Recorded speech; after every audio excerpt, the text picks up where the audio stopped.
Hi everyone, in this CSE 373 review video, we're going to be going over Dijkstra's algorithm. So what does Dijkstra's algorithm do? Basically, given a weighted graph, the algorithm will find the shortest path tree for that weighted graph. And the shortest path tree is made up of all the shortest paths between some starting node and all other nodes. So if you look at the diagram on the bottom, we have some graph, and after running Dijkstra's, we will have this tree with reduced amount of edges where from our source node S, we can get to any other node and it's guaranteed to be the shortest path. If we want to find the shortest path between a starting node and a target node, for example, S to C, we can just go to C and then trace back the edges to S, and we will find our shortest path.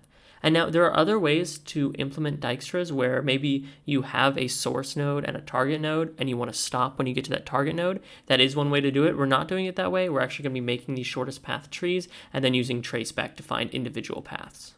So Dijkstra's is actually very similar to BFS. So if you're having trouble understanding some of the concepts with the Dijkstra's algorithm, definitely feel free to go back and review some of those BFS concepts that we taught you. One of these main differences between BFS and Dijkstra's is that Dijkstra's uses a priority queue instead of a regular queue to order traversal through the graph. And this priority queue prioritizes nodes with the smallest estimated distance from the starting node. So the next node in our priority queue will be the node that we think will be closest to the starting node that we haven't gone through yet.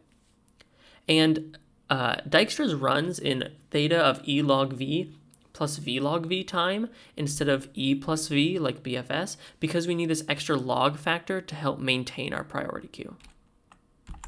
So here's the code that we want you to use as your kind of starting point when implementing Dijkstra's. It may seem daunting, but we're going to go through it like step by step. So first we have this initialization portion where we create two maps. One maps each vertex to its predecessor edge, and one maps each vertex to its distance from the start. And we're going to be updating this in our iterative portion of Dijkstra's. We also create this priority queue that we're going to use to order our traversal through the graph. And then to actually start manipulating, we initialize all the distances in our dist2v map to infinity. And this is so whenever we come across a new node, the path that we've taken to get there will always be less than infinity. You'll see this more when we go through the algorithm. Then to end our initialization portion, we add the start node with distance 0 to our priority queue, and then we put the start node in our dist2v map, again with distance 0. Next, we have our iterative portion of Dijkstra's. So let's just go through it line by line. First, we're saying while we still have some nodes in our priority queue, we're going to execute this. So while we still have nodes to traverse, we're going to execute the majority of the Dijkstra algorithm. So first, we remove the element that's next on our priority queue. So we remove min, and that's the node that we're going to be doing manipulations on in this main loop. So then for every edge in that from going out from that node, we look at the node that that edge is going to, and we first check what the currently stored distance is. For the first time, it'll be infinity. And then we calculate what the new distance would be by adding up the distance to the node we're at plus the weight of the edge going to the node at the end of the edge. And then if this new distance is less than this old distance, we're going to update our maps and put the node with the edge for the predecessor map and put the node with a new distance for the distance to V map. And then we're going to check if our priority queue contains this node. And if it does, we're going to update the priority to our new distance. And if it doesn't, we're going to add it to the priority queue to explore later.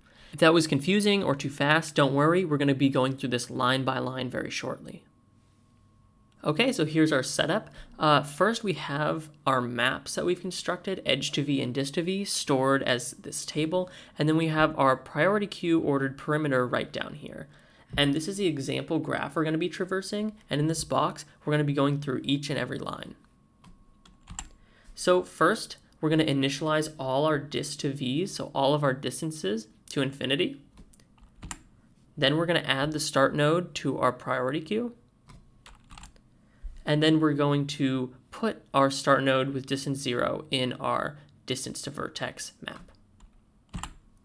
So now we finished the initialization portion, and we're going to be going through the actual iterative portion.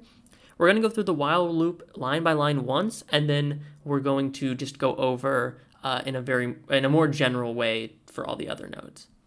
So first, while we have something in our priority queue, which we did, if I go back, but then we removed it. So we're going to set this from variable to s, and then we're going to go for every edge in that from variable s, where there's only one edge, it's from s to a.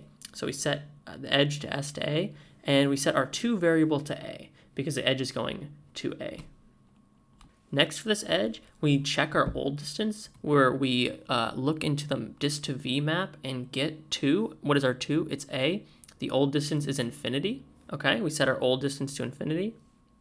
For our new distance, we look at from in the dist to v map, which is s, that's 0, and add our edge weight, which is 3.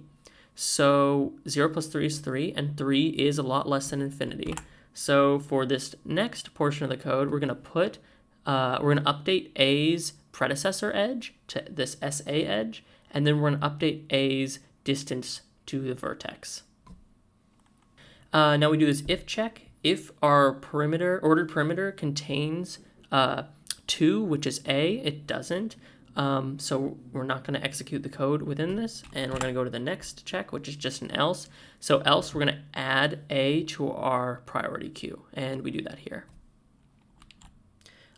So for the rest of the code, I'm just going to skip all the little details and kind of just go through each node and each edge and update all the fields accordingly. If you are confused at any point, just come back to this first part where I go through every single line and then just apply that to later, and I think it should make sense. So first we're going to be going over vertex A. You see we pop that off the priority queue, and we're going to be going over every edge in A. It doesn't matter what order, so I'm just going to start with this edge AD. And for AD, we set our relevant variables, so we're going from A, the edge is AD, we're going to D. The old distance of D was infinity, and the new distance is 7. So you see we add 3 to 4 to get 7.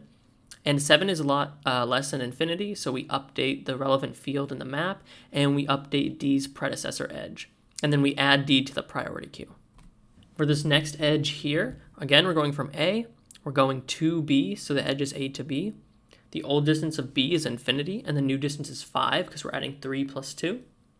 5 is a lot less than infinity, so again, we update our dist to V, we update the predecessor edge to AB, and we add B to our priority queue. And B is actually going to be ahead of D in our priority queue because it's ordered based on the distance from the start. So B is going to be 5, and D is going to remain 7. Next, we're going to be going over this edge from A to C. So our from node is A, our edge is A to C. We're going to C. The old distance of C was infinity, and the new distance is 12, 3 plus 9. Again, 12 is less than infinity, so we update the relevant fields, we update the predecessor, and we add C to our priority queue, and it's going to be last because the distance is greater than both B and D's distance. Next, we are going to be looking at this edge going out from B. So it's from B, the edge is B to C, the to node is C.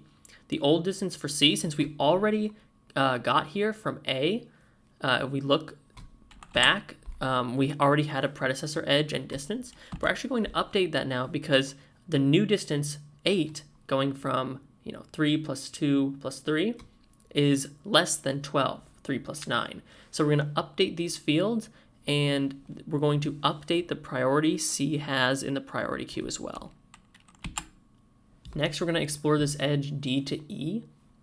And so E has not been seen yet. So we have this old distance of infinity and a new distance of 13, where if we trace back the predecessor, we see that 3 plus 4 plus 6 is 13. So we update E's predecessor, and we update E's distance, and we add E to the priority queue. Next, we're looking at this edge C to E, and actually nothing happens because if we see here, the old distance was 13. We're going this SADE route, but our new distance is 19 going from C. So that's actually higher. So we're not going to do anything. We're not going to update any fields here. And now we're on vertex E, and vertex E doesn't have any outgoing edges, so nothing happens. And now there's nothing left in the priority queue, so we're done. So what we have here is two maps, dist to V and edge to V. And these maps contain all of the edges of our shortest path tree. So here's our whole graph over here. In green are our edges that are going to end up in our shortest path tree, and our red, in red are the edges we're going to remove. So we have our shortest path tree here, where basically if we go from the start node to any other node, that's guaranteed to be the shortest path. And we make the shortest path tree using our two maps. So what if we want to get the shortest path between S to E, as you can see highlighted here? Well, we can start at E and trace back. So we start at E, we have this predecessor edge, and then we go back to D, and we have a predecessor edge here going to A, and then we have our predecessor edge from A to S. And that was the end. We can use this to find the shortest path between these 2 points. So that's it for this Dijkstra's run through. Dijkstra. If you have any questions, feel free to post on Piazza. And if you want the slides for this video, post on Piazza as well, because I'd be happy to upload them. All right, thanks everybody.